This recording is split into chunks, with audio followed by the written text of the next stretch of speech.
Hare Krishna. वाञ्छाकल्पतरुभ्यश्च कृपासिन्धुभ्य एव च पतितानां पावनेभ्यो वैष्णवेभ्यो नमो नमः। अनंत कोटि वैष्णव वृंद की जय। नामाचार्य श्रील हरिदास ठाकुर की जय। प्रेम से कहो श्री कृष्ण चैतन्य प्रभु नित्यानंद श्री अद्वैत गदाधार श्रीवासादि गौर भक्त वृंद की जय। श्रील प्रभुपाद की जय। श्री गुरु महाराज की जय। All glories to the assembled devotees. All glories to the assembled devotees. All glories to the assembled devotees. Please accept my humble obeisances. This is Harita from Texas, welcoming all of you to the mid-morning Japa session of Bhakti Sangha. Thank you all for attending this session. So before moving to the next part of this session, I would request the devotees on the call to please introduce themselves. Hare Krishna.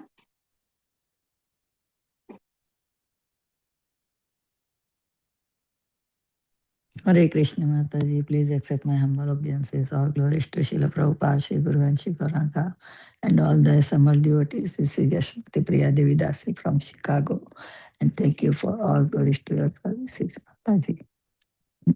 Hare Krishna, Yashamati Mataji, please accept my humble obeisances. All glories to Srila Prabhupada, all glories to Guru Maharaj. Thank you, Mataji, for attending the session every day and giving your association every day. And all glories to your services, Mataji. Thank you. Hare Krishna. Hare Krishna Mataji, the Pranam, Sarvadi, Krishna Prabhupada, Purna, Sarvadi Vaishnavas. This is Hiti Vasunitas. Thank you, Mataji, for your services. Thank you, Sunil Prabhu, for the very nice recitation. Hare Krishna Kirtida Sundari Mataji, please accept my humble obeisances. All glories to Srila Prabhupada, all glories to Guru Maharaj. Thank you, Mataji, for giving your association every day in Bhakti Sangha, and thank you for your wonderful classes, Mataji. All glories to your wonderful services, and thanks for giving us these services, Mataji. Hare Krishna. Welcome to the call, Mataji.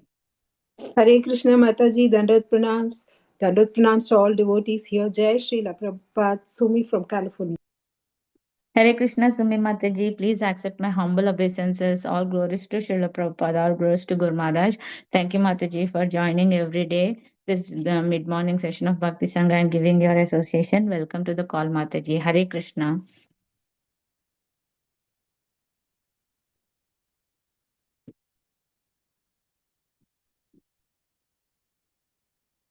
Hare Krishna, dear devotees. Is there anyone who wants to introduce themselves?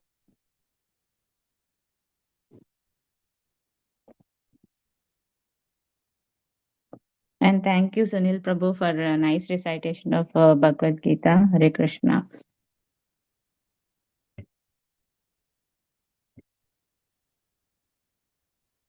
Okay. Mataji, if you can start the recording.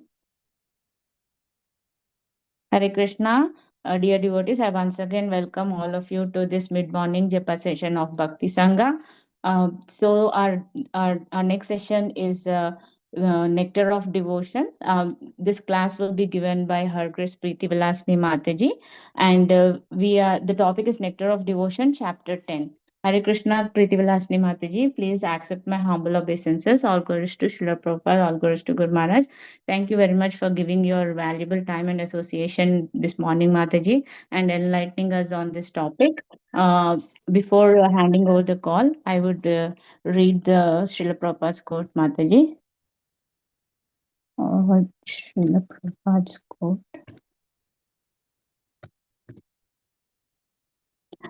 So it's May 1st.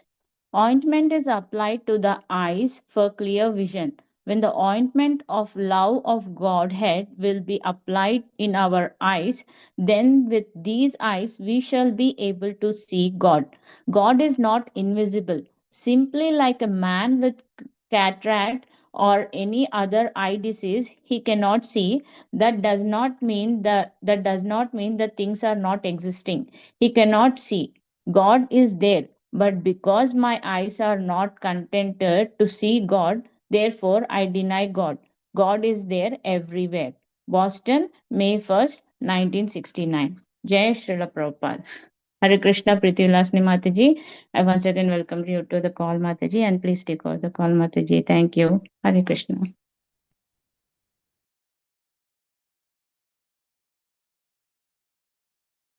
Sorry. I think somehow the lighting is excessively bright. Looks funny, but anyway, we'll get started with the prayers.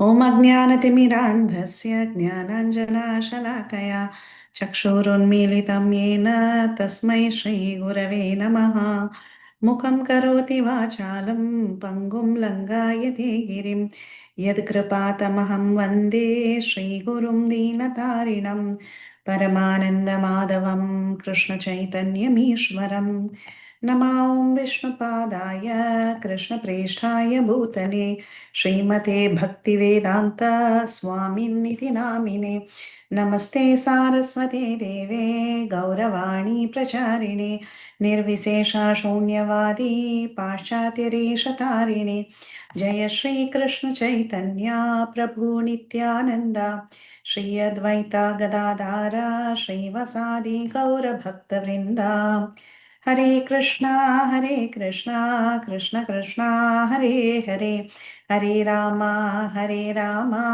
Ram Ram Hare Hare.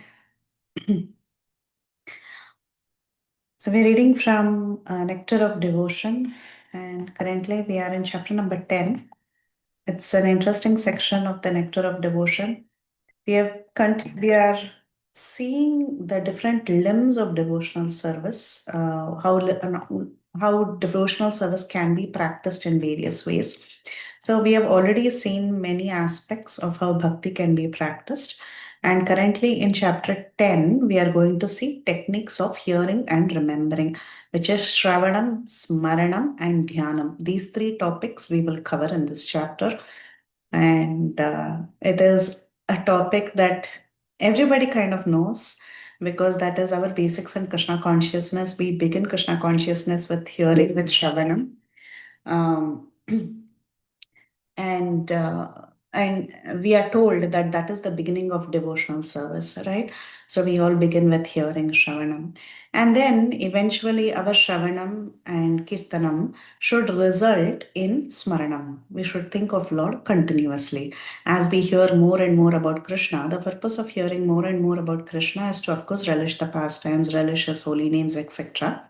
But eventually it should result in continuous remembrance of Krishna. So that is what we have to do through the process of Shravanam. So Shravanam is very core. Chaitanya Mahaprabhu, just like how he is told, Kirtanam is extremely important in terms of chanting out the Lord's names and doing Kirtan. That is considered a very important aspect of devotional service. Similarly, Shravanam, it is actually the first step in Krishna consciousness. So when you try to get connected to Krishna, you first listen, you first hear, right? And then, of course, when you're chanting his names or singing his names or calling out his names, you have to also hear. That hearing is extremely important. So without hearing, bhakti cannot take off easily, right? So hearing is extremely important. So we are going to see the techniques of hearing and remembering. That is going to be the topic for today. And it is chapter number 10. And we'll see it through the eyes of Srila Rupa Goswami, how he picks certain verses and explains to us about how hearing must be done, and eventually how you should start doing smriti or remembrance. And also he talks about dhyanam, which is meditation. So there is going to be a difference between smaran and dhyan. We will find out the difference too in this chapter. Okay. So the first thing is shravanam. So I think this is an easy question, but just to get your attention, we can hear about various aspects of Lord, right? If Krishna is there, he's got so many different aspects, and you can hear about these glories in various ways. So, can you think of the various aspects and just volunteer to say? Roop Shravanam or Leela Shravanam, something like Leela that, Shravan. or Yes. his activities. Yes. Those Anything else? pastimes. Roop, Leela, then? Madhurya. Guna. Guna. Mm. And one more. And Naam. Madhu. Naam. Nam. Nam is the Yes, hit. wonderful. So Naam, Roop, Guna, Leela. So you can hear about each of these. Shravanam is also variegated. It is not just one limb and it's just one plain thing, right? It has so much variety in that also. You can hear about his name. When we are chanting also, we are hearing his name. When we're doing loud kirtan also, we are hearing his name. There is Rupa, you can hear about his beauty and get attracted to him. Okay, there's Guna, you can meditate. I mean, you can hear about his qualities, his wonderful qualities, and get attracted to him. And of course, we hear his Leela, his activities, and we get attracted to him. So, just in hearing, there is so much variety. You see, Parikshit Maharaj, he perfected Krishna consciousness through hearing. And he did hearing of everything, especially he heard the Leela, right? But while he was hearing the Leela, he also did the other hearings. He heard the Naam, he heard the Roop, he heard the Gun, and then he also heard the Leela. So he did everything together. But of course, externally it appears that he was just hearing Katha. But actually, he was hearing everything. And we also, when we have the intention to hear about Krishna, we say, I want to hear about Krishna, right? So when we say, I want to hear about Krishna, actually, when we are hearing about everything, but we should give active listening. We should hear actively and with full attention so that we can transform that hearing into remembering. Okay, that is going to be very, very crucial. It is not enough if you just hear from one ear and let it go through the other ear. I think yesterday or day before, Maharaj was talking about hearing from one ear and letting it out from the other ear. So that should not be the kind of hearing we do. When we hear, we should retain it. So much so that it goes into our ear and it transforms the heart. Okay. How will it transform the heart? When we are remembering. When we are remembering Krishna, it will transform the heart. So let's see what Rupa Goswami says. Atha Shravanam. This is about Shravanam. Shravanam Nam Charita Guna Adinam Shrutir Bhavet. So the Shruti says that Shravanam can be done in terms of Nama, Charita, Guna, and Leela also. Adinam. When he says Adinam, it is etc. etc. etc. includes Leela. So Prabhupada, he says, in the beginning of Krishna consciousness, the devotional service you begin with hearing. In Sanskrit, it is called as Shravanam. So what should we do? We should encourage everybody to hear. And we should also hear. All the people should be given a chance to come and join devotional parties so that we all can hear. Now, this hearing is the beginning and it is very, very crucial for progressing in Krishna consciousness. So when you link your ear to give oral reception to the different transcendental vibrations about Krishna, we can become purified and cleansed in the heart. Before chanting Srimad Bhagavatam, we say Shrinvatam Swakata Krishna Punya Shravana Kirtanaha Hridayantastohi Abhadrani Vidhunoti Suhurit Satam. So the Abhadra in the heart, Vidhunoti, you cleanse it, you do you clean it up, right? So when you hear about Krishna, Srinvatam Swakata Krishna Punya Shravana Kirtana. So when you do that Punya Shravana of Kirtana of Krishna's names and about Krishna's Nam, Rup, Guna, Leela, what happens when you give oral reception? Krishna's name, his qualities, everything enters your ears. It goes to the heart and it starts purifying and cleansing the heart. So we should give oral reception. And Lord Chaitanya has affirmed in many places that hearing is extremely important because it will clean the heart of the contaminated soul and quickly we will become qualified to enter devotional service and understand Krishna as he is. Okay, so this is an introduction to Shravanam, importance of Shravanam. Now we are going to go into each of these different aspects. So the first is Nam Shravanam, hearing the holy names. Tatra Nama Shravanam Yata Garude. In the Garuda Purana, it is mentioned. Samsara Sarpa Dhashta Nashta Cheshtika Bheshanam Krishneti Vaishnava Mantram Shrutva Mukto Bhavin Naraha. So nice, very, very clear. Garuda Purana says Krishneti Vaishnava Mantram. So the Vaishnava mantra that says Krishna, Krishna, we know which mantra we are talking about, Hare Krishna Maha Mantra. Shrutva Mukto Bhaven Naraha. So when you hear the Hare Krishna Maha Mantra, you can get liberated. From what? Samsara sarpadhashta nashta chestika bheshanam. The samsara, you get liberated from the samsara, and this samsara is like the bite of the snake. This maya, this illusory world, illusion in the world rather. This world is not an illusion, it is reality. But our perception or the way we, our perception or what we are doing here is somewhat illusory, okay, because it is not permanent. So, samsara sarpadashta nashta chetika bheshanam. So it's like the bite of a snake. What happens when the snake bites us? When the snake bites us, we go unconscious. Okay, we become unconscious. And then if it is not treated properly, it will result in death. So the bite of the snake of Maya is there here in this material world, and we are unconscious. Unconscious of what? Unconscious of our real identity, unconscious of Krishna, unconscious of what is reality. So we are in that comatose condition, coma stage. Prabhupada is telling. So what happens when you are bitten by a snake? Initially, you go unconscious. But then in ancient treatment methods, the person who could relieve you from the snake bite would come and chant some mantras and apply some herbs.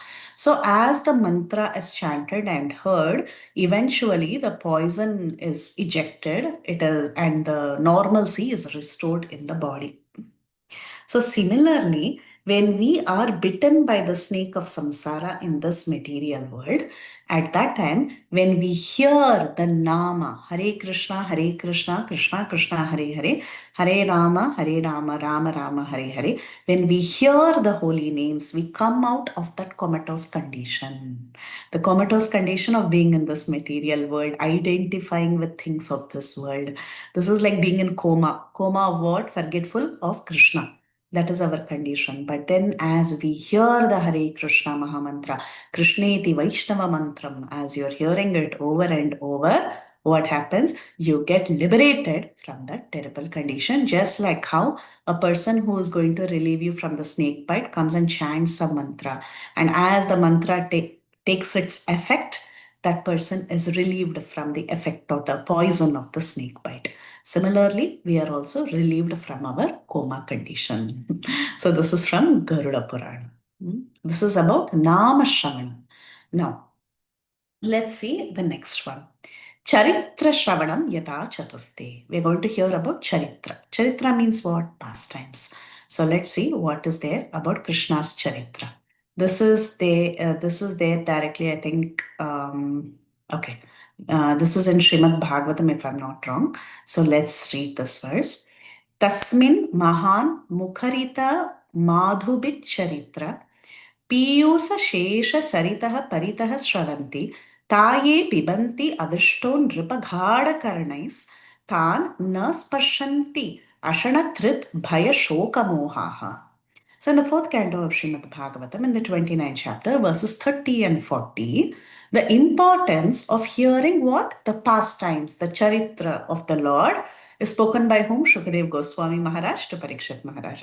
So he says, my dear King Parikshit, one should stay in a place where great acharyas, holy teachers, they speak about the transcendental activities of the Lord, and we should give oral reception to this nectarian river flowing from the moon-like faces of such great personalities. So beautiful. Piyusa Shesha Sarira Paritaha Shravanti.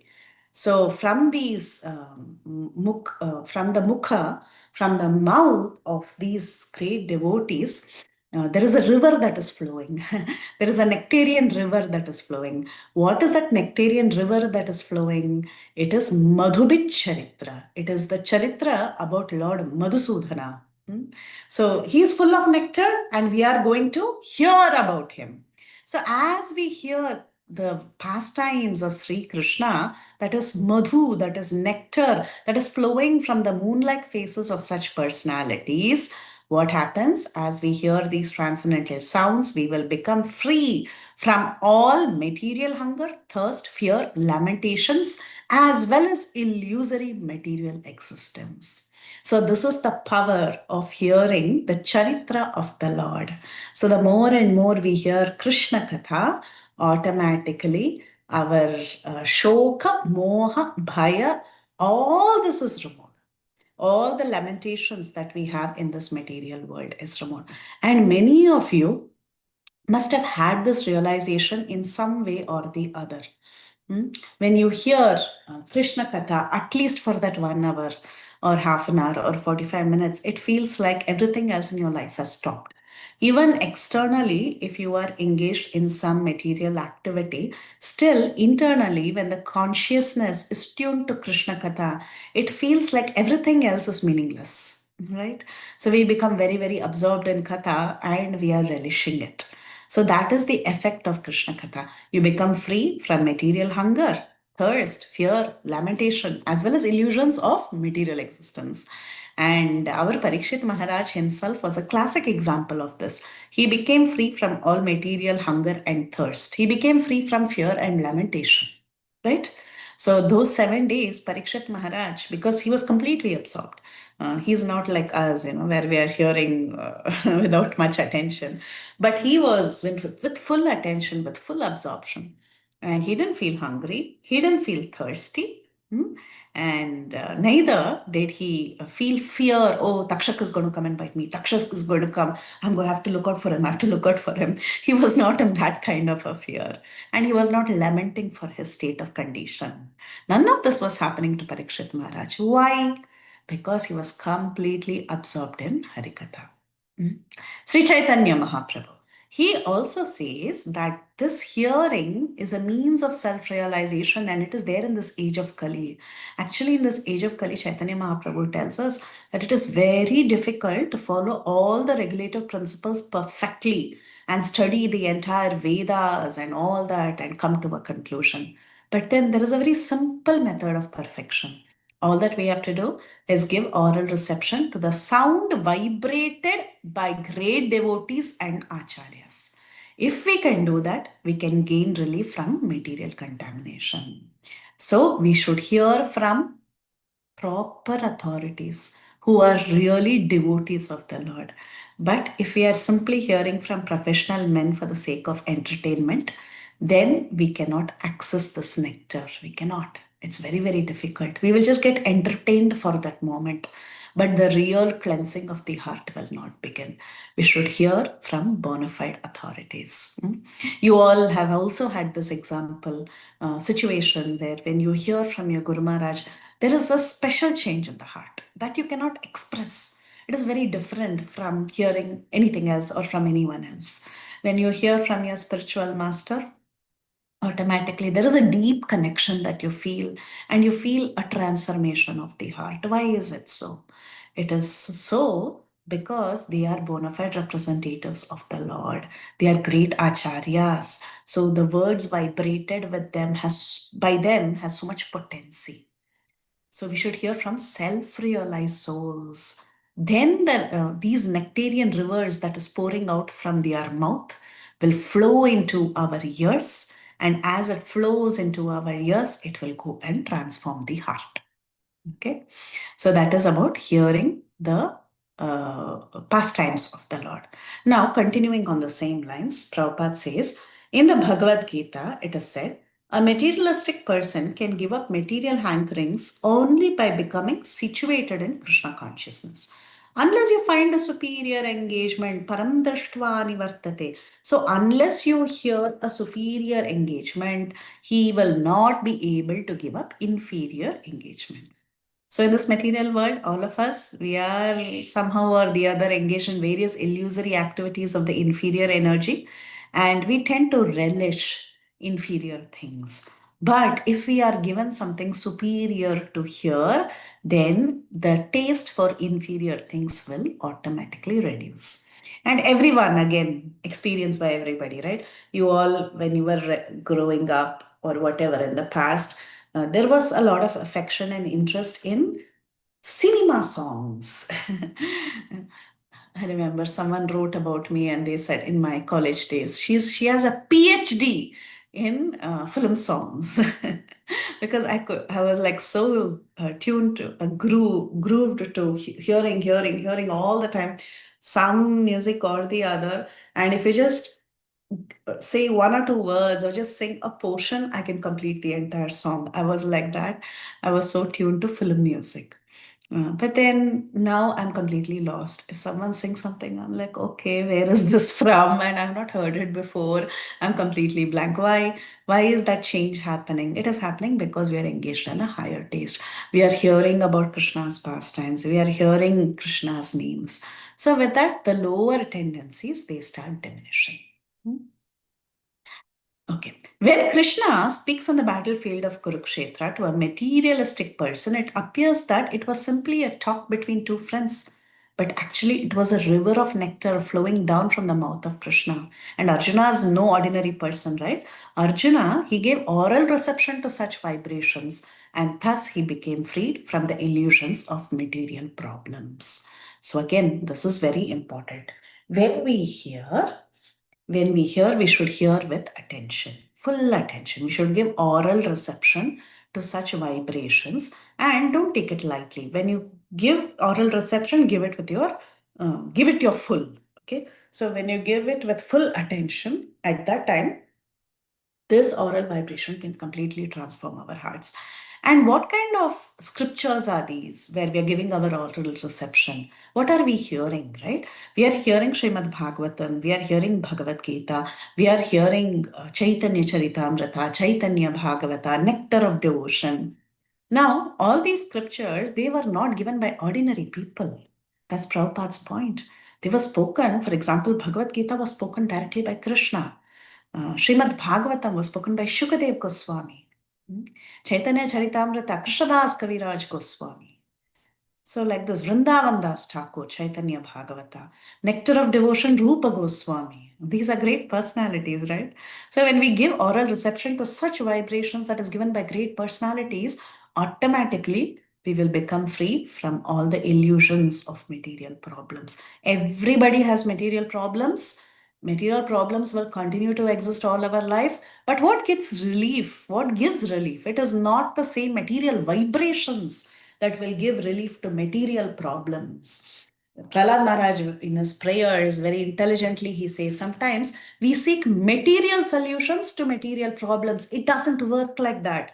If you want a solution to your material problem, you should seek a spiritual solution. That is what Prabhupada is saying here. Arjun gave oral reception to such vibrations, and thus he became freed from all illusions of material problems. Where did he give his oral reception? He gave oral reception to Bhagavad Gita that was directly spoken by Krishna. So that is the power of listening, hearing. Next, Guna Shravanam. This is there, Guna Shravanam Yata Dwadashi, the 12th canto of Srimad Bhagavatam. There is a mention about Guna Shravanam. We heard about Leela Shravanam just now. Now we are hearing about Guna Shravanam. Yastuttama shloka gunanuvadah sangiyate abhikshanam amangalakkhana tameva nityam shrunuyadha bhikshanam krishne malam bhaktim abhishamanaha. 12th canto of Srimad Bhagavatam, 3rd chapter, verse 15, it is stated, a person who desires unalloyed devotional service to Krishna, who is praised by transcendental sound vibrations, should always hear about his glorification and transcendental qualities. Gunanuvadaha, you should hear about his guna. And these gunas are beyond the gunas of this material world. They are transcendental qualities. They are uttama. They are topmost gunas, the topmost qualities of the Supreme Lord. This will surely kill all kinds of inauspiciousness in the heart. Krishne amalam bhaktim abhishamanaha. So we might have so many kinds of inauspiciousness in our heart. But as we are hearing the guna about Krishna, about the qualities of Sri Krishna, automatically it will start to cleanse the inauspiciousness in the heart. And this is also related to the next section, which we are going to discuss, which is expecting the Lord's mercy. Sometimes people say, why I'm giving this transition here is that people sometimes they can understand Nama Shravanam. It is very easy to understand Nama Shravanam. It is easy to understand Charitra Shravanam. Super easy, right? We just hear the glories of the Lord. We hear the holy names of the Lord.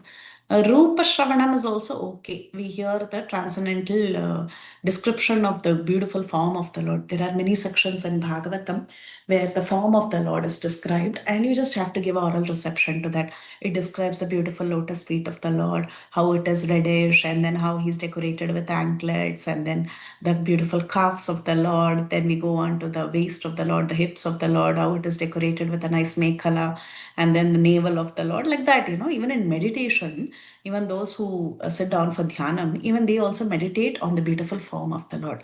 We understand what is Rupa Shravanam. Now, Nama Rupa, Leela, all this is easy. Guna, what do we mean by Guna Shravanam? This is kind of interesting because what is it that is transforming our heart when we hear about the Guna of the Lord? We should think about this for a minute. I just thought.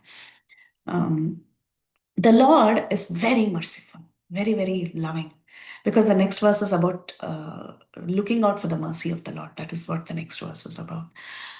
He has such transcendental qualities. He's in Ramayana, for example, he's celebrated as Gunavan. And there the commentators say the meaning of Gunavan is Saushila Saulabhadi Guna. That means he is very, very accessible. Though he's so great, he's the Supreme Personality of Godhead. We are all jivas, we are all insignificant, but he is the complete whole. He is the Supreme Lord. Though he's so great, he comes down to our level and he mingles with us, right? Isn't that actually greatness? There are many people in this world who are celebrities, who are very famous.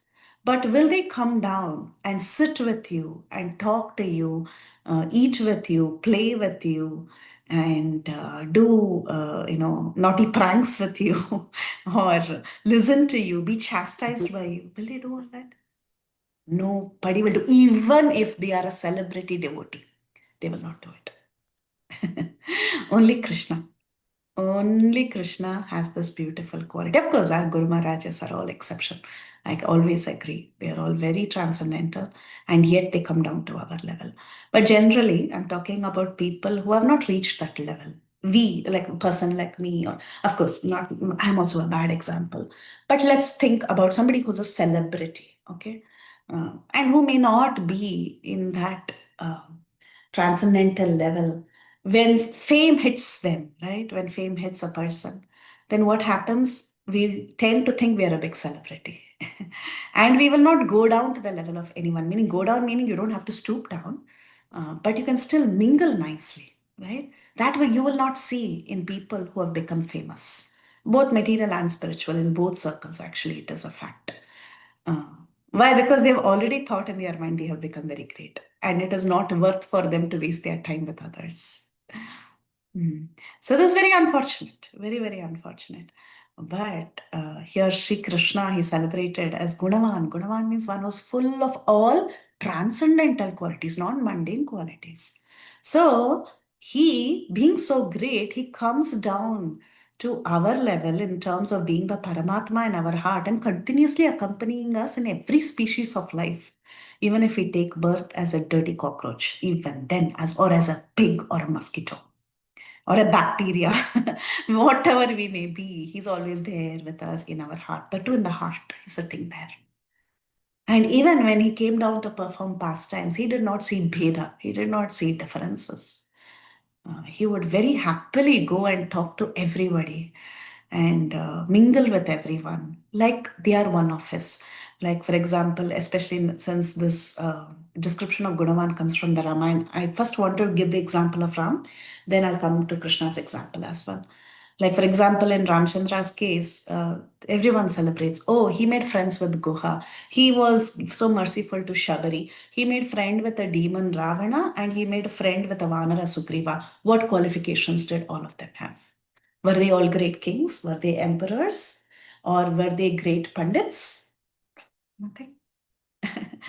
But Ramchandra, he chose to be Gunavan. That's how God is. Sri Krishna, think about him. He's so sweet, right? He is such a darling of Vrindavan. Um, he likes to play in the Braj Raj. And who can be more Saushilya Shaulabhya than Krishna? Even among all the incarnations, I'm saying, Krishna is the topmost. I, personally think, who can be so loving? He's ready to take the chastisement of Yashoda Maya. He's ready to, be teased by the boys in Vrindavan. Everyone teases him. They make him lose. He's always the loser in all the games. The greatest winner, the greatest ruler of everybody. He's the loser in front of the people in Vrindavan. And of course, with the gopis, Radharani and others, they kind of really they chastise him so much that he has to put his head down and beg for their mercy. So this is Krishna. This is Krishna. And even when he was in Dwarka, though he was a great king, he had these beautiful qualities. When Draupadi had a problem, immediately he ran to the forest. He was there in front of her when Durvas Muni had come because she just thought of him. Forget she calling out for him for a sari and he providing. That is great. She called out. But here in this case, when she was in the forest, she just thought of him when he came. So this is how Krishna reciprocates. And of course, later also we see how Krishna, he goes and gives mercy to everybody. So Krishna, he's very, very accessible. These are his transcendental qualities. And Krishna is very merciful. Don't think that Krishna is just merciful to a bunch of people who are celebrated in the Shastras. Actually, Krishna is merciful to each one of us in various ways. Like, for example, today morning, Kirtida Mataji was reminding me. She was telling every time you desire to do a service, see how Krishna clears all the impediments for you. It is unimaginable how things happen. So Krishna does that personally for us, right? Isn't that mercy? That is also mercy. Why should we think only if he does some magic it is mercy? Small things, they are all mercy. You can, small, very, very tiny things. When he allows us to do some service, when he accepts our service, right? Or sometimes he reciprocates in a very sweet way that we didn't expect. All this is mercy. We tend to lament so much on material setbacks or on so much, we invest our time and our emotions on people who are nobody to us, who don't mean a fig to us. We invest our emotions in that and then we start feeling bad. Oh, he did this, she did this. Who are all of them? But think about Krishna. He gives mercy in 100 different ways and we don't even acknowledge it. We forget it very comfortably. We only think, oh, Krishna, you gave me this problem. Krishna, you gave me that problem. But actually, in everything, he's been merciful. Everywhere, he's been merciful. Only thing is, we are not acknowledging it. If you just sit down for a few moments and think about the mercy of Krishna, that can actually kill all the inauspiciousness in the heart. Prabhupada says this will surely, you think about his guna, about his qualities, just think about it. The best quality you can think about is his mercy. And of course, he has so many other qualities. Just one quality you think about, it can kill all the inauspiciousness in the heart. Surely, Prabhupada says, sure, 100% guarantee. Think about his causeless mercy. That will clear all the impediments in the heart, all the inauspiciousness in the heart. And we will be so geared up to perform devotional service. Right? We sit and cry for so many things that have not gone well in our lives. But if we take a few moments to think of what all Krishna has done for us, think of the good side, think of what all he has done, what all could have gone wrong, and how he saved us from so many problems. When we see that, anything, all the negativity, all the inauspiciousness in our heart can be removed. The more grateful we are, the more grateful the heart is, the more receiving the heart becomes. right? The more grateful we are. Guru Maharaj and Prabhupada, they give an example of a hungry man. When you give food to a person who's already full, and he doesn't care whether you give him food or not, it doesn't matter to him because he's already rich, he has the food, he has everything. You think he'll remain, very happy, and he'll be thanking you for you giving him a golden plate full of food? No. But if you give it to a hungry man, he'll feel so grateful. He'll feel so grateful, right? And he'll be so happy. His eyes will be filled with tears, and he will appreciate the food. Similarly, actually, we all should seek that. We should first of all realize that we don't have anything. We should first come to that understanding we don't have anything, and we should appreciate what Krishna has given us. When we appreciate what Krishna has given us, we become very, very grateful. And as we become more and more grateful, we'll appreciate the process of Krishna consciousness as well and feel very, very happy in the heart. So this is just one quality we spoke about, which is mercy. So like that, there are hundreds and thousands of qualities of Krishna which we can meditate on. So it's not that you just hear Krishna Katha. You hear so many aspects of Krishna. You hear Katha, you hear Guna, you hear Rupa, you also hear Nama. Now, the next thing about devotional service is Ata Tat Kripekshanam Yata Dashane. Now, longing for the Lord's mercy is also one of the methods of devotional service. You should continuously long for His kripa. That is the thing that is mentioned here. First, we hear about Shravanam. In Shravanam, there are varieties of Shravanam we saw. But now, this is another aspect of devotional service, which is Tat Kripekshanam. Atatat Kripekshanam. So, what is Kripekshanam? Yearning for the Lord's Kripa. And the famous verse quoted is 10:14:8. I think everybody knows this verse, Tatteno Kampam. Prabhupada has quoted it in so many places. Every book you open of Srila Prabhupada, he'll bring Tatteno Kampam. Not only is it there in Bhagavatam, he will bring it in any scripture that he talks about in the purport. So this is the verse, Tatteno Kampam Susamikshamaano Bunjana Evatma Kritam Vipakam Hridvak Vapubhir Vidadhan Namaste Jivetayo Muktipade Sadhaibak. So, what does it say? The limb of devotional service is called expecting the Lord's mercy, continuously yearn for His mercy. We just saw you should meditate on His mercy and feel grateful. He's so merciful. Okay, that will give so much purification of the heart. It will give you a lot of spiritual happiness also. It will purify the heart also. Now, but just meditating on that for a second is not enough. You should continuously yearn for it. You should continuously expect the Lord's mercy. So let's see how Prabhupada talks about it. He says, first he quotes the verse and then the translation. My dear Lord, any person who's constantly awaiting your causeless mercy to be bestowed upon him and who goes on suffering. This is everybody's problem. But great devotees, it is they who really go on suffering, who go on suffering the resultant actions of the past misdeeds, offering you respectful obeisances from the core of his heart, is surely eligible to become liberated, for it has become his rightful claim. So the translation is pretty much telling that devotees, they are waiting for Krishna's causeless mercy to be bestowed upon them, even though they may be suffering. So even though we may be suffering, we have to continuously wait for the Lord's mercy. We should not think, oh, He's not giving me mercy. Okay, God is not there. It's not like that. Great devotees, they wait for the causeless mercy of Krishna to be bestowed upon them, and they continue to suffer the resultant actions of their past misdeeds. They continue to offer respectful obeisances from the core of the heart. So, with full faith, whatever the situation may be, whatever the torture may be, whatever the setback may be, whatever the misgivings may be, whatever it could be, they continue to do two things. What are they doing? They are suffering, of course. At the same time, they are waiting for the causeless mercy of the Lord, and they are offering respectful obeisances from the core of their heart, not just externally bowing down. Okay, I saw Krishna, fine, done, let me go. No, constantly they are bowing down from the core of their heart. They are waiting for mercy and bowing down continuously. Such a person is eligible to become liberated because liberation has become his rightful claim. Mukti pade sadaibak.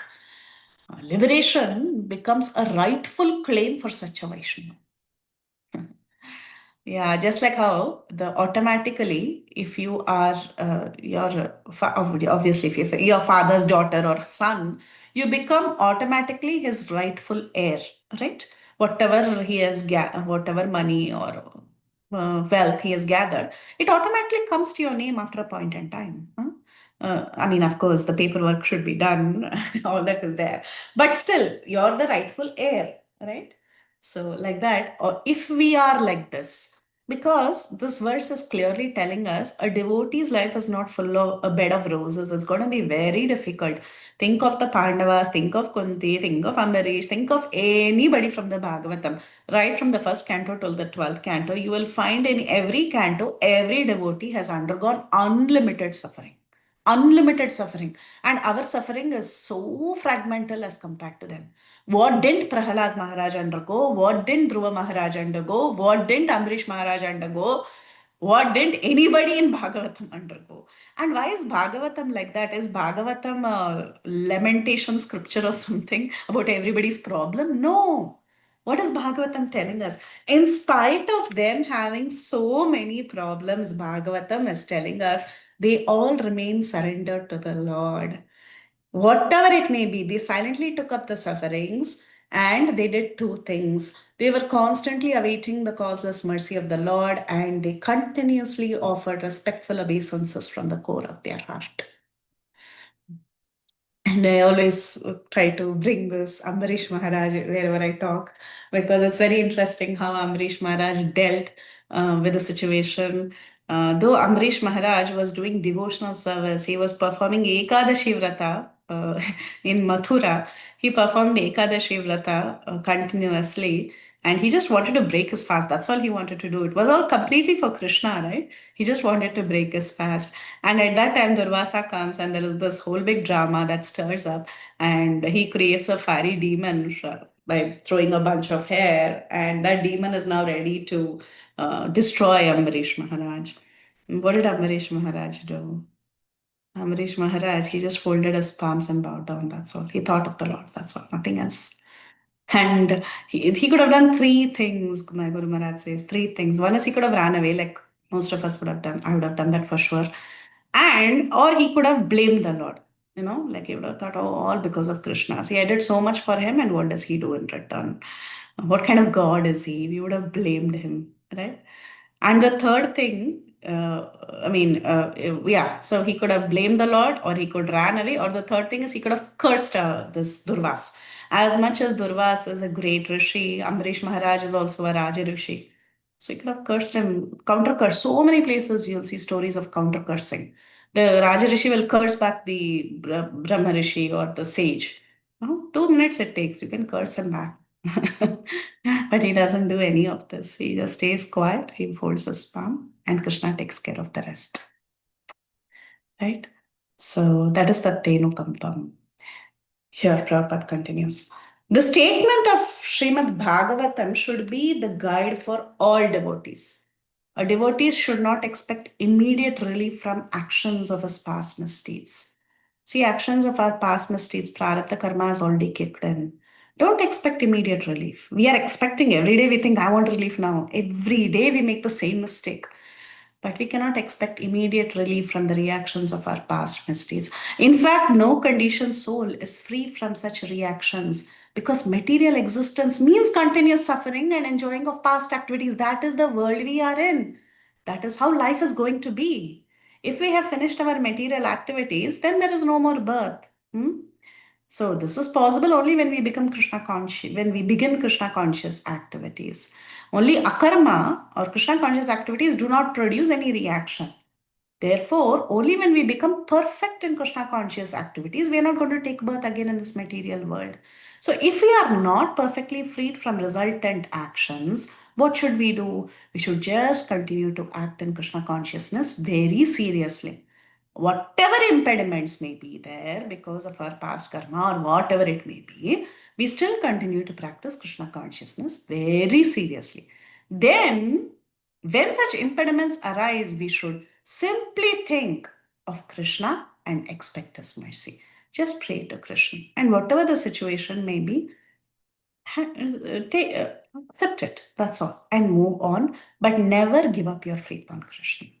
That is the only solace. If the devotees pass his days in the spirit, he's certainly going to be promoted to the abode of the Lord. Because by such activities, he earns his claim to enter the kingdom of God. This is how the Pandavas were. What excruciating nonsense they had to go through throughout their life.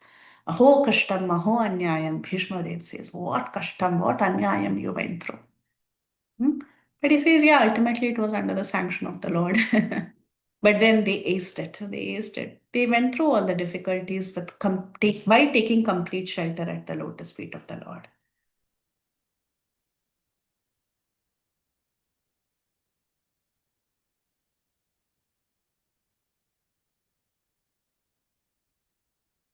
Okay.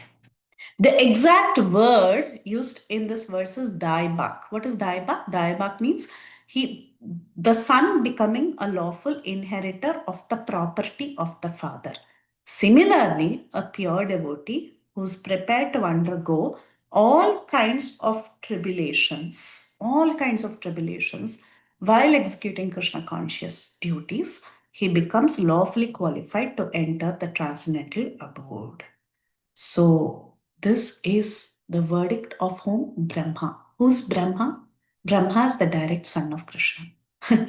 He's telling everybody, he's giving a prayer to Krishna, of course, but he's also having a message to everybody that just tolerate and continue to practice Krishna consciousness. Now, when you are continuing to practice Krishna consciousness, what should you do? You should continuously think of Krishna, seeking his mercy, tat krita ikshanam. That you have to do continuously. Seek out his mercy. Seek out his mercy. Seek out his mercy. That's what the Pandavas did all their life. Just seek out his mercy. Okay? But continuously tolerate and execute Krishna consciousness. So we saw Shravanam, we saw Tat Kripa Ikshanam. Now we are going to do Ata Smriti. What is Smriti? We are already time up. I'm really slow. I'm sorry. Okay. We have to do Smriti, then we should do Dhyana. Okay, let's go fast now. Yata katam chinmanasa sambandha smriti ruchyate. What is smriti? Yata katam chin manasa sambandha smriti ruchyate. Somehow or the other, if someone establishes his mind, his continuous relationship with Krishna, this relationship is called as remembrance, smriti. Continuous relationship with Krishna. His mind should be engaged in continuous remembrance with Krishna. Continuously one should think of Krishna. This is difficult actually. But how does it become possible? When we are continuously doing Shravanam Kirtanam, remembrance will become easy. This Shravanam and Kirtanam, it should result in remembrance. It should result in the mind continuously thinking of Krishna. So, they say when the devotee is very advanced, his remembrance of Krishna is Taila Dharavat. Taila Dharavat means just like how when you pour oil. When you pour oil, there is a clear flow. It's not breaking like water. When you put water, open water from a tap, right? The water splashes everywhere and it's not a clear flow. But the oil, because of the viscosity, it is very clear like that. So our smaranam of Krishna should be like that, continuously remembering Krishna. But it is possible when you do Shravanam and Kirtanam continuously. Then you can think of Krishna continuously. Now he quotes Vishnu Purana. Yata Vishnu Purani. Smrite sakala kalyana bhajanam yatra jayate. Purusham tam ajam nityam brajami sharanam harim. About this remembrance, there is a statement in Vishnu Puran that says, simply by remembering the Supreme Personality of Godhead, all living beings become eligible for all kinds of auspiciousness. Therefore, let me remember Vishnu or the Supreme Lord who is unborn and eternal. So this is about remembrance of the Lord. One should think about the Lord. And in Padma Purana, it is clearly explained. Prayana cha aprayana. Prayana kala means what? At the time of death. Cha prayana cha aprayana. Aprayana means when you're not dying, when you're living. So prayana cha aprayana cha yan nama smaratam ranam satyo nashyati papaugo namas tasmai chit atmane. In the Padma Purana, this remembrance is explained as follows. Let me offer my respectful obeisances unto the Supreme Lord Krishna, because if someone remembers him either at the time of death or during the lifespan, he becomes free from sinful reactions. Just by thinking of Krishna, it's so easy actually. Yeah, easy. Yeah, it is. It is. If you love Krishna, everything is easy. Okay. So if we are able to remember Krishna somehow or the other, either at the time of death or during the lifespan, then we become free from all sinful reactions, and Krishna will remember us and he will take us with him. Varaha Purana, Krishna makes a promise. He says, even at, see, in Bhagavad Gita, what did he say? At the time of death, you should remember him. At the time of death, you should remember him. Now, what if you don't remember him? Here in Padma Purana, it says, okay, either at the time of death or throughout your life. Because if you are thinking of Krishna throughout your life, mostly at the time of death, you'll think of him only. But then what, if at all, if supposing at the time of death, somehow or the other, there's a situation where I don't have remembrance of Krishna, but throughout my life, I've thought of Krishna, no problem. Even then, Krishna is going to take care of you. In Varaha Purana, he says, by any chance, because of the effect of Kapavata Pitta, if you're not able to think of me, I will ensure that I think of my devotee. Krishna says this, Lord Varaha says this. Because everybody is concerned, right? What if I forget Krishna at the time of death? But Krishna says, if you were sincere throughout your life, if you are thinking about me at the time of death, I will come and I will think of you. That means what? You will automatically think of him and you will reach him. This is the mercy of Krishna. So this is remembrance. Try to think of Krishna and all the activities that we do.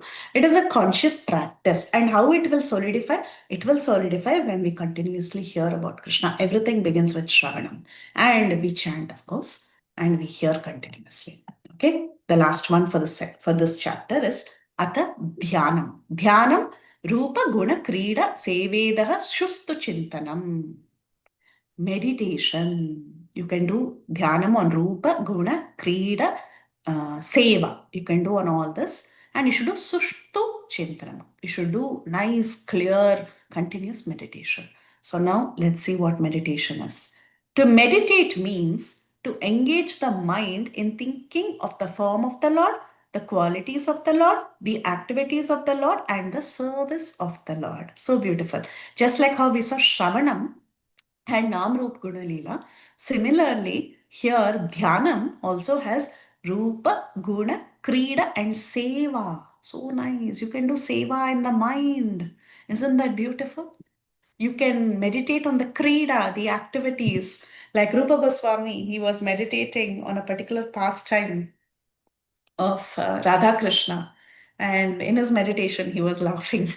And then later that resulted in a little misunderstanding with another Vaishnav. And later Sanatan Goswami had to resolve it. But you can do Krida, meditation on the Krida Dhyanam. You can do Guna Dhyanam. You can do Rupa Dhyanam. How is all this possible? He explains. Tatra Rupa Dhyanam Yata Narasimhe.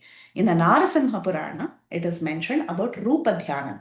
Bhagavat Charana Dvandva. Dvandva means two. Charana Dvandva means both the feet. So Bhagavat Charana Dvandva Dhyanam Nirdvandva Miritam Papino Api Prasangena Vihitam Suhitam Param. In the Narasimha Purana, there is a statement about meditation on the form of the Lord. It is said, meditation focusing on the lotus feet of the Supreme Lord has been accepted as transcendental and beyond the experience of pain and pleasure. By such meditation, even one who is a grossly miscreant, he can be delivered from sinful reactions. Even if you're the worst of the people, if you can meditate on the lotus feet of the Lord, that's it. That's all you have to do. You'll be immediately delivered. Just think about the lotus feet of the Lord. When we go to the temple, we take darshan. We are told take darshan from the lotus feet of the Lord. Few seconds. few seconds, when you think of the lotus feet of the Lord, it can deliver you from major sinful reactions of life. Very, very powerful. Next is Gunadhyanam. Gunadhyanam yata Vishnu Dharma. In the Vishnu Dharmottara Purana, it is mentioned. Ye kurvanti sadha bhaktya gunanu smaranam harehe prakshina khalu subhas te pravishyanti harer padam. In the Vishnu Dharma, there is a statement about meditation, not we saw meditation on the lotus feet, on the rupa. Now we are going to see meditation about on the transcendental qualities of the Lord. So let's see what is Gunadhyanam. It is said, persons who are constantly engaged in Krishna consciousness and who remember the transcendental qualities of the Lord, they become free from the sinful activities. And after being cleansed, they become fit to enter the kingdom of God. In other words, no one can enter the kingdom of God without being freed from all sinful reactions. One can avoid sinful reactions simply remembering the Lord's form, qualities, and pastimes. So, Gunadhyanam, when you think, we were just thinking about, hearing about the guna of the Lord, right? Hearing about the qualities. But then it doesn't stop with hearing. We have to absorb it and we have to continuously think and meditate on it. So when we meditate on the guna, when we think about the glories of the Lord, when we sit and meditate about His causeless mercy, how purifying it can be. We will become fit to enter the kingdom of God. We'll be freed from all sorts of reactions. So this was about Gunadhyanam. Now, Krida Dhyanam. Here, Krida Dhyanam, we have seen the example of Rupa Goswami. So, Krida Dhyanam yata padme. Sarva madhurya sarani sarvadbhuta mayani cha dhyayan haris charitrani lalitani vimuchyate. In the Padma Purana, there is a statement about remembering the Krida, activities of the Lord. A person who's always engaged in meditation on the sweet pastimes and wonderful activities of the Lord surely becomes free from all material contamination. You know, the gopis, when they were separated from Krishna, what were they doing? They were doing Krida Dhyanam. And they started doing, they started performing the pastimes of the Lord. So it is actually called as Anukarana. Anukarana means somewhat like imitation. But what is their intent of that? Their intent of that is to remember Krishna. So they would perform pastimes of Krishna. They started redoing the activities of the Lord so that they could meditate on the Lord in His absence. And they felt that Krishna was there with them. So remember, there is this section in the Ras Panchadhyay where they start, one gopi says, I am Krishna, the lifter of Govardhan. And then another gopi says, I am Kaliya. And one more gopi says, I am Krishna, I'm going to dance on Kaliya, and so on. So like that, you should meditate on the sweet pastimes of the Lord. You should remember the activities of the Lord. And this is extraordinary, the last section, that is Seva Dhyanam. Seva Dhyanam yata Puranantare. Manasenu upacharena paricharya harim sada pare van manasaga agamyam tam sakshat pratipedire. In some of the Puranas, there is this evidence given about meditating on devotional activities. By meditation on devotional activities, one can see the Lord face to face as a result. And what is the story? Again, very famous story. The story of the Brahmana from Pratishtanapura. There was a place called as Pratishtanapura, and it is mentioned in the Brahma Vaivarta Purana that there was a Brahmana who was there, and he was not very well to do. He wanted to make nice sweet rice for the Lord, but he didn't have all the ingredients. He and his wife, they were thinking, oh, Krishna is so merciful. Though we are not able to have so much money to get all these different ingredients, still He has given us bhakti, He has given us devotion, He has allowed us to be devotees. So like that, he had a very open-hearted attitude. And he was faithfully hearing the glories of the Lord. He was faithfully hearing from Vaishnavas. And he decided one day, I want to do some offering to the Lord. He had heard from the Vaishnavas that you can serve the Lord mentally. So he decided, I want to make an offering to the Lord. Here it is mentioned, he would take bath in the river Godavari and he would sit in a secluded place on the bank of the river. And by practicing yoga exercises of pranayama with the breathing exercises, he began to concentrate his mind. So, like this, he started fixing his mind on Krishna. As a result of this breathing exercise and different postures, finally, he fixed his mind on the remembrance of the Lord. And as the Brahmana was doing this, he fixed the form of the Lord in his mind and he began to imagine in his meditations that he was dressing the Lord very nicely with costly clothing, with ornaments and helmets and paraphernalia. Then he offered his respectful obeisances by bowing down in front of the Lord. And after he finished the dressing, he began to imagine that he's cleaning the temple very nicely. After cleaning the temple, he imagined many water jugs made of gold and silver are there, and he took all these jugs to the river Godavari and he filled the water from Godavari. But he chanted the mantra, let all the water from the Ganga, Yamuna, Narmada, Sindhu, Kaveri, let everything come into this water. And he was doing all this in his meditation. Then he collected all paraphernalia for worship. He got fruits, flowers, incense, sandalwood pulp, and he took everything in front of the deity. With all the waters and the flowers and scented articles, he offered it to the deities to their satisfaction. Then he offered arati with regulative principles. Like this, he finished worshipping the Lord. Then one day he wanted to prepare sweet rice with milk, rice, and sugar.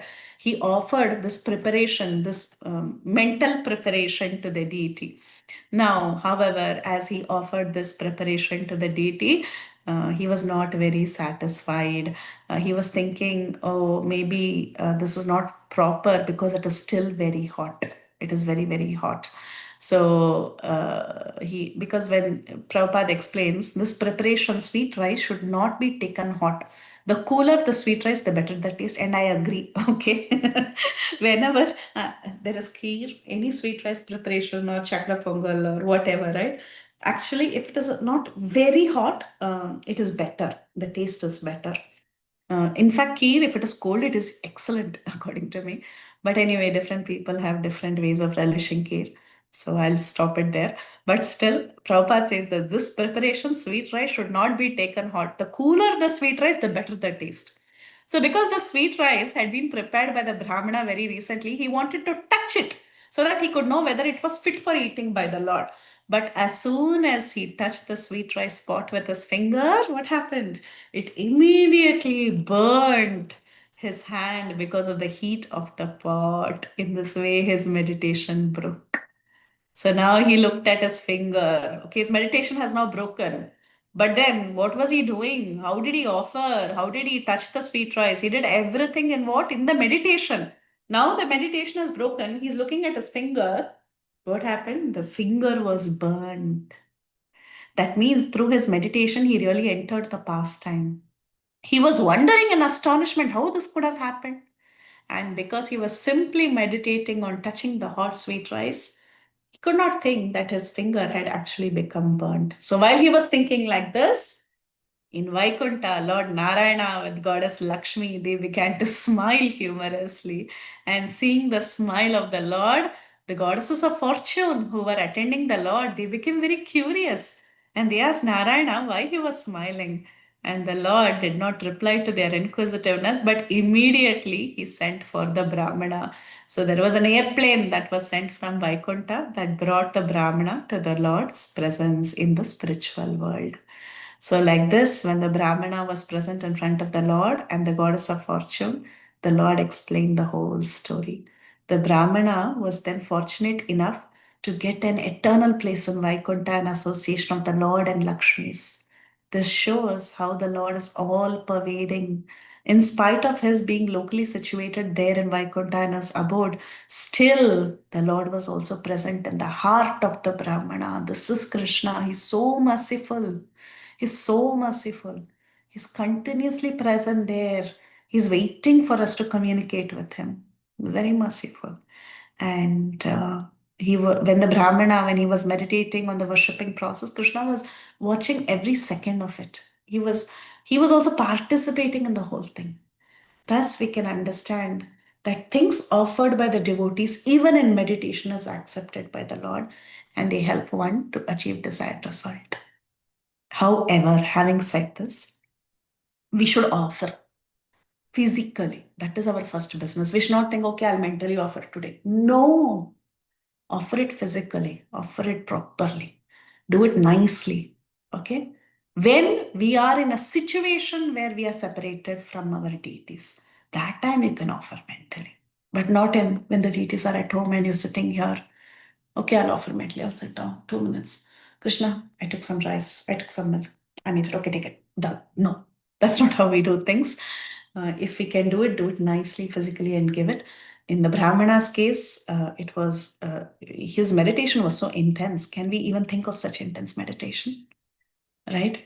But we can still utilize this facility, this opportunity that is given to us under certain circumstances. Like, for example, if we are traveling separated from the deities, take a few minutes and meditate. But otherwise, when we are in the presence of the deities, we should do our best to satisfy the Lord, because the Lord is present right there. What other better work we have, right? So that is the gist of the section. We heard about Shravanam, we heard about Smaranam, we heard about Dhyanam, and Kripa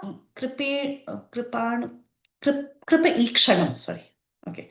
Waiting for the mercy of the Lord. So we heard about 4 parts of devotional service, and I'll stop here. Any thoughts, questions, comments, realizations, corrections, additions, subtractions? Go ahead. Jai Hare Krishna Mataji, thank you. Thank you for this wonderful session, Mataji. Thanks for letting us know like how we can meditate on the God through Nama, Rupa, Guna, Leela, and through that how we can pray to God. And after hearing about the God, then how to meditate on God, like how to meditate on God and meditating on His pastimes and everything. Thank you, Mataji. Like that is like through meditating also we can offer our prayers. Thank you, Mataji. Thanks for wonderful class. Dear devotees, please go ahead with your questions or any realizations. Hare Krishna. Hare Krishna, Krishna. Priti, Vilasini Mataji. Such a wonderful class. I was literally hankering to hear from you. Thank you, Thank you Mataji. for It the was so opportunity. wonderful. Every limb you explained so nicely, and especially I liked that Taptanukampam words that you said, and how nicely even Brahma says. You know what? How the sun inherent the property? Like you were saying that yes, of course, some paperwork has to be done. But even if the paperwork is not done, if the son is living, just by living, he By inherits the living. property. Oh, I missed that point. See, that's why we need Kirtida. Yes. Yeah. I was by just living. thinking, just by living, being alive, he inherits the property from his father. Similarly, just be alive in Krishna consciousness. Thank you, Mataji. Thank you for the very, very wonderful session. Thank you so much, and thank you for adding that. That's actually so crucial in that purport of Prabhupada. He says, just by living, you will inherit, right? So important. We should live in Krishna consciousness. Sometimes we are dead in Krishna consciousness. I feel that so many times in a day, I'm so dead in Krishna consciousness. Yeah, But we should seriously, live. same here. Yeah, Yeah, same we here. should Feel live. so dead. Yeah. Thank you. Thank you. Yes, Sunil Prabhu. Hare Krishna Mataji Dandatpanam. Thank you so much, Mataji, for so beautiful, wonderful, amazing class. Especially the part where you've spoken about the Krishna's mercy. Krishna's mercy can come in any ways. It shouldn't have been magic, as you said. Even, for example, you gave the example of service. I'm able to serve. That is also mercy. And I was thinking we can also note it down whenever this happens, because tendency is like when a problem comes, I forget and I immediately blame to Krishna. You are not helping me. But if we write down, that will be helpful. Thank you, Mataji. Hare Krishna. Thank you, Prabhu. Hare Bol. Hare Bol Mataji. Hare Krishna. Hare Krishna, please add. Hare Bol Mataji. Yes. beautiful class. We learned so many things about the process of bhakti and all that. There is another similar spoken by Maharaj Pariksit, 2.8.4. Sranvatam Sraddhaya Chestitam. Chesta, we have to do the chesta also on our part. Gunas, what's that? Sranvatam Sakatha Guru. Forgetting that. The similar 8.4, like that. Remember that. Which one, Prabhu? It is Sranvatam Sraddhaya Nityam Gurunatascha Swachestitam Kalena Nati Dergene Bhagwan Visate Radhi. So I see in that purport Srila Prabhupada is mentioning about chestitam. We should also do chesta from our side. Our endeavor should be there. And many a time Prabhupada says that don't hear just like hogs. Hear it very attentively and properly and analyzing, just like when Sukdev Goswami mentioned that this killing of Aghasur was mentioned after 1 year. People came to know after 1 year. So he immediately inquired, why 1 year? And that's where Sukdev Goswami explained the Brahma Vimohan Lila. Because Krishna himself was not going to tell others that I killed Aghasur like that. That episode is there. So our hearing should be very critical and intelligent in the sense that, we are understanding properly what he's saying. That's why Prabhupada always says that bhakti is very easy, but it is not cheap. Yes. It's not cheap. So that's how we should be kind of, very sincere in doing whatever little we are doing for, especially I'm talking about myself. We are very, very... The whole class I was talking for myself only. Yeah, that's right. Because we are at very level and everyone should diagnose his position, what is his like that. Then probably Bhagavad Krishna will probably help very sincere, because we are sincere in doing that. So that sincerity on our part as Swachestitam is very important when we are hearing Sravanam Bhakti, So that's what I just wanted to share, Mata. Thank you, Prabhu. Thank you so much. Oh, I just wanted to read the last paragraph of the Tattenu Kampama. I really like that, what Prabhupada has written. Like Kirtida Mataji said, you just have to remain alive. Right after that, Prabhupada, in the purport, Tattenu Kampam purport, he says, a sincere devotee earnestly desires to go back to the Lord's abode. Therefore, he willingly accepts the Lord's merciful punishment and continues offering respects and obeisances to the Lord with his heart, words, and body. Such a bona fide servant of the Lord, considering all hardship a small price to pay for gaining the personal association of the Lord, certainly becomes a legitimate son of God, as indicated here by the words Thy Bak. Just as one cannot approach the sun without becoming fire, one cannot approach the Supreme Lord, pure Krishna, without undergoing rigid purificatory process, which may appear like suffering, but it is in fact a curative treatment administered by the personal hand of the Lord. It's a curative treatment administered by Krishna, and just go on, just go on, just go on. Krishna will make us his legitimate heir. Yes. Hari bol, Hari bol. Yes, Sudhakar Prabhu.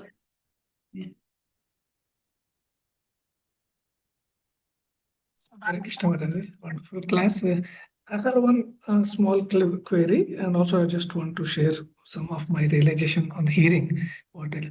I think is a very good example you mentioned, right? Arjuna was listening to or hearing to the Krishna, and he got liberated.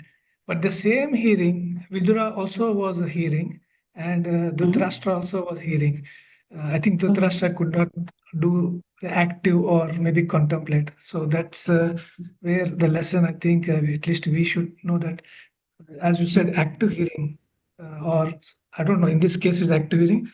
Just hearing itself is not adequate. He did not believe, right? So whatever he is hearing from the Lord, with Arjuna, was the way Arjuna is listening. I think that's one thing. One thing I could not understand in that verse, it says comatose condition. I could not understand, Mataji, if you Comatose, coma stage. I couldn't understand what's the coma. So we are all forgetful, right? We are in a coma, coma of Krishna consciousness. What happens in coma? You're not aware of external things, like you're completely lost. So like that, we are in coma stage where we're forgetting Krishna, like that. Yeah, just okay. I'm just contemplating it. I'm not sure. We see in real life, most of the time. Actually, I've seen recently also in my own personal life. Before the death, I think most of the time, not coma, but they say doctor they're not conscious. I just had this experience with my mother recently, but he says no, she's not in coma. He said, but then she was not talking. So I was just thinking it, I don't know. So we just now read about manasa, right? Like mentally thinking. So can we say, or can we assume? I don't know. Again, the person in that stage, he can do the manasika seva. For example, of course, when the patient or such a devotee is in that condition who is not in a conscious stage, we try to make them hear, this Bhagavad Gita or Harinam like that. So does this has a positive effect to them, or really, as you said, just conversation does not have any effect? This point I'm not 100 clear. So I thought to just raise because I was personally Prabhu, it feeling has, about. yeah, I just wanted to clarify it has full effects. Okay, don't worry. The vibrations that we keep at the time of death, all this will have some effect on the person's, like somehow or the other, if it gets connected to one holy name, it is all beneficial. But the analogy given here is just that Prabhupada is trying to tell us that because we are in this material world and we are so engrossed in material activities, we are in a forgetful situation of our real Krishna consciousness. That's why he uses that word coma. Okay, we are almost like as a coma patient has is oblivious to his external situations, right? So like that, we are oblivious to Krishna consciousness. That's what he's trying to mention in that analogy. Okay. One more story, or I just remember now, is Gokarn, right? So he just got liberated, even though he's in the spirit, like a devil Yes, stage, but he got liberated also. So that also reminds me the power of the hearing. Just to add to the discussion. 100%, 100%. Yes, in whatever stage you may be, right? Somehow or the other, if you connect, even one fraction of a second, it will. That's why Prabhupada said, if you even, it takes 1 minute for a person to become Krishna conscious and perfect as life. That 1 second we have to wait. Yeah, I remember that statement. I listened to that Prabhupada video, but then I used to get that wonder also. It 1 minute, yes, you can become Krishna conscious, but the same next minute you can be, come to the Maya. The Maya also will be such powerful, right? No, we have to accept the fact. It's not that 1 minute you become Krishna conscious. That's what I think. All these the verses Bhagavad Gita say, continue ananyas chintayantam. Just not one fraction of second or 1 hour or one hearing will be purified. So I'm just trying Definitely, to Prabhu. correlate. Yeah, one Yeah, should I be. understand what you're saying. Yes. Thank Yeah, you, but Mataji. Very nice lecture. perfect. Yeah. Thank you, Prabhu. Very good. Sunil Prabhu? Hare Krishna Mataji Dandatpana. Mataji, if one is hearing every day and it's just going from 1 year to another year, it's not going to heart, no transformation, what should he do? Hear more intensely, carefully, and hear from the right authority. Hear from who can transform your heart. A realized soul. We should hear from a realized soul, and we should hear with attention. Now, he will talk to you from within, meaning it will resonate within. Sorry if I'm using the wrong word. Basically, when you hear from a realized soul, that's what I was mentioning in the earlier part of the class also, that there is some transformation that happens in the heart. Why is the transformation happening when you hear that message from that particular authority? The reason is because he has that transcendental realization, right? So we should hear from the right source and we should hear with attention. Then the transformation will happen. Okay, Mataji. And Mataji, when you say about attention, so what does it mean? So if I'm hearing a class, I should be able to remember that is attention? If I'm able to remember what I heard? Not necessary. Attention, if you are able to grasp and appreciate and implement, then that is attention. Grasp, appreciate, and implement. What does that mean? First and foremost thing, you grasp the message of what he's telling. Appreciate the message. If it is Krishna Katha, you can appreciate Krishna's pastimes. Implement in the sense, if there is something for you to implement in your life from that, you can implement. Or you can remember the pastime again and again. Meditate on the pastime again and again. Okay. Thank you so much, Mataji. Hare Krishna Mataji, please accept my humble obeisances of the to Srila Prabhupada. Mataji, when you talk about the all poor devotees, they go under suffering and side by side, they are waiting for the mercy of the Lord, right? And at that time, I missed something. You talk about Amrish Raja, and then you talk about three things: run away, curse, and what else? He could have ran away, he could have cursed, or he could have blamed Krishna. Oh, blame Krishna. Thank you, Mataji, so much. It's so nice. Your class is so wonderful, Mataji. All the topics, whatever, we should just contemplate about all these things, then we can get Krishna's mercy more. Such a Thank wonderful you, class, Mataji. Mataji. Jai Shri Prabhupada. Mataji, Yes, all glories to Maharaj. Yes. Mataji, sorry, I just remembered one thing when I heard from one of the, I think, medical professionals saying that actually the science has proven that if you hear, the hearing has an impact directly on our brain and heart, whether irrespective of whatever you hear Harinam or nonsense thing also. So this is one thing I just heard. I don't know it is correct, but I'm just trying to share in the context that Sunil Prabhu was asking. Oh, it was going from one year other year. I think one of the Prabhuji in our class, I don't remember which Prabhuji, he mentioned, I think, you just keep on hearing. It has its effect, but the effect will be slow, maybe initial, but it will have some effect. That's what I think I remember one of the Prabhuji mentioned that one. Yeah. Correct, correct. Yeah, think of the case of Mantara and she kept hearing. It had an effect, right?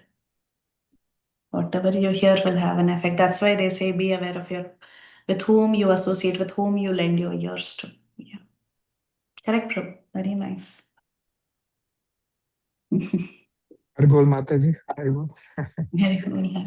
Okay, may I add little what Sudhakar Prabhu is telling about coma? Coma medically, because I have induced many patients into anesthesia, coma stages come gradual, right? Because our consciousness right now, we are very conscious of everything. We are putting all the stimuli from all our gnanendriyas into our brain, which has got cerebrum, which is the outer cortex, we call it medically. And then there's the medulla inner portion like that. The cerebral cortex is the most evolved in humans, right? And compared to animals, because we gather so many stimuli and then analyze them. Now, when you are injecting something called sodium pentothal, that's an anesthetic agent, slowly injecting into the vein, the shutdown starts occurring from that higher level. Now it shifts to the lower level, which is called hypothalamus. That's where the essential functions go on, all the stimuli and everything. But after reception of all the stimuli which are gathered by the gnanendriya, they shut down gradually like that. And the doctor can see this happening through the pupils of the eyes. As soon as you put the light into the pupil, the pupil, how it is dilating, how it is contracting with the stimuli of light. That is the third cranial nerve, we call it oculomotor nerve. That's the function at the cerebrum. That's where we are realizing that is what. But now when it is dilating slowly, it is getting shut down. So coma is such a place where that whole cerebrum, is shut down. And many a time at the time of death, it's not completely shut down. And I can tell you in my mother's case, I flew from here to Las Vegas to Baroda. when she was in like that kind of stage, like that, final stage. And immediately I reaching there, I checked her pulse and I checked her pupils and the blood pressure. And then I said, Mom, I have come, that I have come. This is what I just told her in her ear. And immediately she opened her eyes. Otherwise she was kind of like that. So the cerebrum was not completely gone. It was not like completely somebody get head injury and gets, but she was at that kind of shut down like that. But she had those stimuli still reaching her through her ears into the brain. And the brain when analyzed like that. And then we started Harinam Singh Kirtan. She left in Harinam. Like so, this is I just wanted to share a little medical knowledge. Very nice, very nice. Thank you, Prabhu. This is very helpful also for everybody. Thank you. Thank you. Hare Krishna Mataji. Mataji, I had one question, Mataji. Like our chanting or our prayers, if anybody is hearing, that will affect Mataji. Like if we are praying at Tulsi, say there are some ants, that means they are also getting that Sukruti, like whatever beings and everything. Yes, yes. Okay, that Yes, means like Mataji. if anything, like we know that there are spirits and everything everywhere, which we don't see like normally. So if anything is like that and we are chanting our prayers, that will release them also, our katha and everything. Yes, yes, definitely. Okay. Thank you, Masi. I had this question, like as like this ants. When I pray and get to see these ants and everything will be there. So I was thinking like, oh, these are also coming for prayer every day. Or every time when I go, some animals, some small lizards, everything will be there, right, Mataji? So they will also come and hear. So I was thinking, oh, they are also hearing mantras and all. So maybe in next time they will be taking some higher form or something. Yes, yes, Mataji. That's true. Yeah. Thank you, Mataji. Thank you for such enlightening class, Mataji. A lot of things, but I felt like they were meant for me in my current situation. What I am, it was like motivating for me, Mataji. The class was really motivating for me. Thank you, Mataji. Thank you, Mataji. If anyone has any more realizations, or can we close?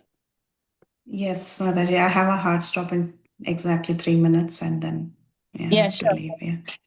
Thank you very much for your time and association, Mataji, and enlightening us. Pancha kalpata rubhyascha kripa sindhubhya eva cha. Patitanam pavanebhyo Vaishnavebhyo namo Vaishnavebhyo namaha. namo namaha. Anantakoti Vaishnava Vaishnava ki ki jai, jai. Srila Srila Prabhupada Prabhupada ki ki jai, jai. Her Grace Priti Vilasini Her Devi Grace Dasi Priti Mataji Vilasini ki Mataji jai. ki jai. Jai, Jai. Mataji Dandat Krishna. Pranam. Ki Hari Jai. Bol, Hare Hare Krishna, dear Krishna. devotees. See you all on Monday. Closing the call. Hari Bol. Thank you, Hari Mataji. Bol, Hare Krishna.